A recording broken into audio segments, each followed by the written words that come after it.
हमने जो भी प्राइस स्ट्रैटेजीज डिस्कस की हैं अभी, वो डिस्काउंट ओरिएंटेशन है, प्राइस ओरिएंटेशन के ऊपर है, कंपटीशन ओरिएंटेशन के ऊपर है, कॉस्ट ओरिएंटेशन के हवाले से जो भी स्ट्रैटेजीज अभी डिस्कस की हैं, हम उसकी इंटीग्रेशन को क्विकली रिव्यू करते हैं ताकि हमें एक बेहतर अंडरस्टैंडिंग आए कि वाकई हमारा कॉन्सेप्ट क्लियर है इस पर्टिकुलर पर्सपेक्टिव में या नहीं है. So integration of approaches to pricing strategy, because after identifying and selecting the price strategy you have to integrate it with the whole concept. तो सबसे पहले हमारे पास जो क्वेश्चन है वो if prices are reduced will revenue increase greatly. ये जो impact है, ये जो क्वेश्चन है, ये किस तरफ ट्रांसलेट कर रहा है, कौन सी अप्रोच को ट्रांसलेट कर रहा है. तो अगर आप अंडरस्टैंड करें, ये प्राइसिंग की क्वांटिटी के साथ रिलेशनशिप को बात करें कि अगर प्राइसेस रिड्यूस की जाएंगी तो अल्टीमेटली टर्नओवर इंक्रीज हो जाएगा. तो it is about the demand orientation.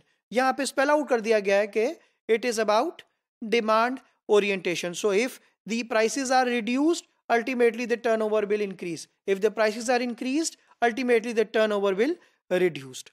Second question की तरफ हम आते हैं, which is about should different product prices be charged for product based on negotiation with customers, seasonality and so on. तो अगर तो कस्टमर की प्राइसिंग जो है वो on the basis of negotiation with the customer हो, अगर वो सीजनैलिटी की बेस के ऊपर हो या इसी तरह के किसी और फैक्टर की बेसिस के ऊपर हो, तो उस सूरत में ये कौन सी अप्रोच है, कौन सी स्ट्रैटेजी है जिसको हम फॉलो कर रहे हैं. अगेन ये एक एग्जाम्पल है डिमांड ओरिएंटेशन की, बिकॉज आप कस्टमर को जहन में रख रहे हैं, कस्टमर के पर्सपेक्टिव को जहन में रख रहे हैं, कस्टमर से निगोशिएट कर रहे हैं, इस सीजनैलिटी फैक्टर को कंसिडर में कर रहे हैं.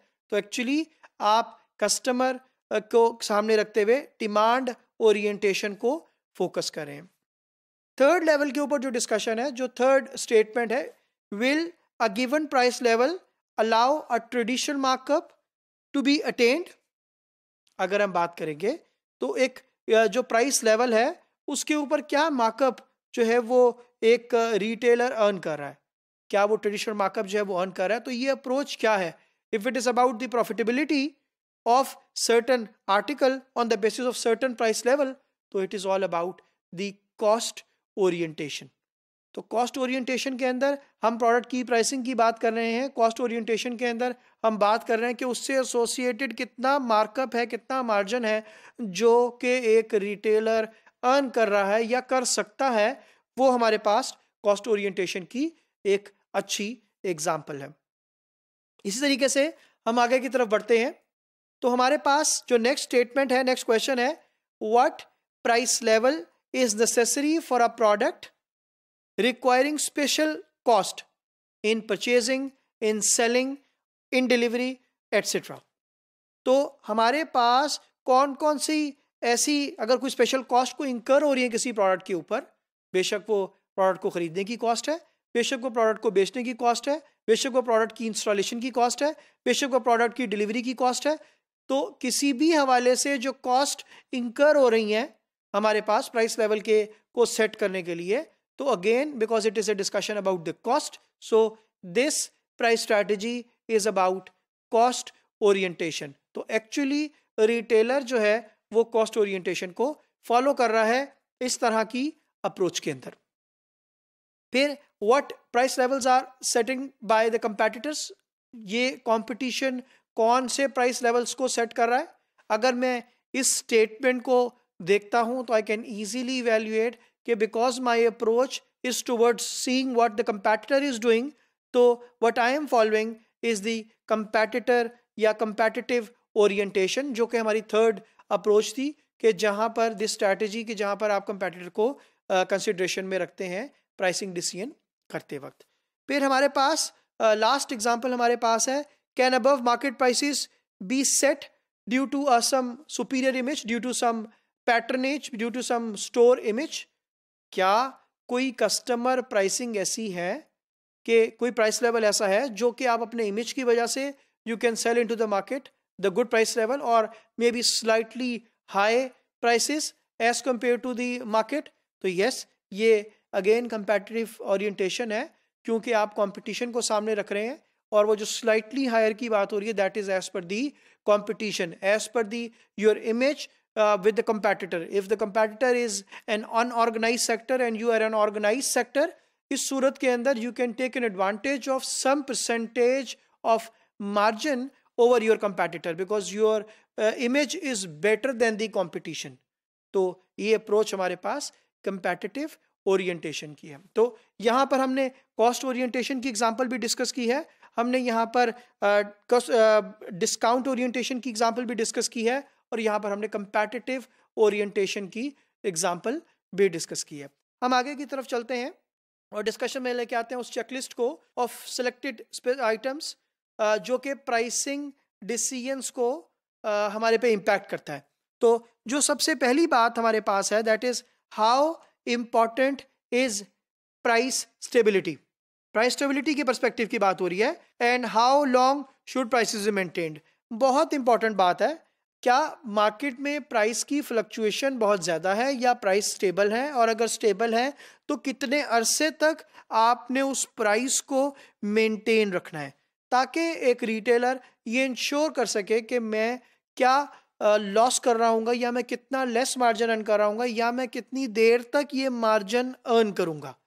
तो price stability is very important point on the checklist जो कि प्राइसिंग डिसीजन में हमें हेल्प करता है एज ए रिटेलर. फिर उसके बाद is everyday low pricing desirable. जिस तरीके से वॉलमार्ट और अदर बड़े स्टोर जो हैं वो EDLP के कॉन्सेप्ट के ऊपर चलते हैं which is everyday low price.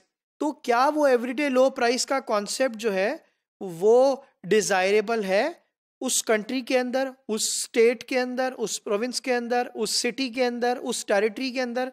अगर वो डिजायरेबल है of course you have to set your pricing accordingly. So retailer को ये इवैल्यूएट करना है कि वहां पर लो प्राइसिंग की डिजायर है या नहीं है. नेक्स्ट पॉइंट है should price changes if cost और कस्टमर डिलीवरी डिमांड वेरी. क्या प्राइस चेंज जो है वो होगा अगर कॉस्ट में इंक्रीज आएगा या डिक्रीज आएगा, या कस्टमर की डिमांड में इंक्रीज या डिक्रीज आएगा, क्या उससे प्राइस के ऊपर इम्पैक्ट होता है या नहीं होता? तो accordingly the retailer will make pricing decision. Then should the same prices to be charged to all customers buying under the same conditions, or there have to be different prices for different customers buying under the same conditions or buying under the different conditions? तो क्या आपने price levels रखने हैं वो different customers for same customers, और you have to treat everyone same, और you have to offer same conditions the same pricing for everyone? ये retailer को प्राइसिंग डिसीजन में बहुत ज़्यादा हेल्प करेगा point. Then should customer bargaining be permitted. जिस तरीके से आप ऑब्जर्व करते हैं ओपन मार्केट के अंदर कि कोई भी कस्टमर जब जाता है तो वो बार्गेन करता है विद द रिटेलर. बेशक वो एक रेडी वाला हो, बेशक वो एक कन्वीनियंस स्टोर हो, बेशक वो एक अच्छा स्टोर हो, तो कस्टमर की बार्गेनिंग जो है वो करता है. तो आपको ये देखना है क्या the bargaining is permitted in the store और नॉट, और accordingly you will set your pricing. Should odd pricing be used. क्या odd pricing which is 6,999 rupees वाला कॉन्सेप्ट, या आप कैसे 7,599 या 699, 999, so odd pricing should be used और not, depending on the culture of the country. आप ये decide करते हैं and then accordingly you act.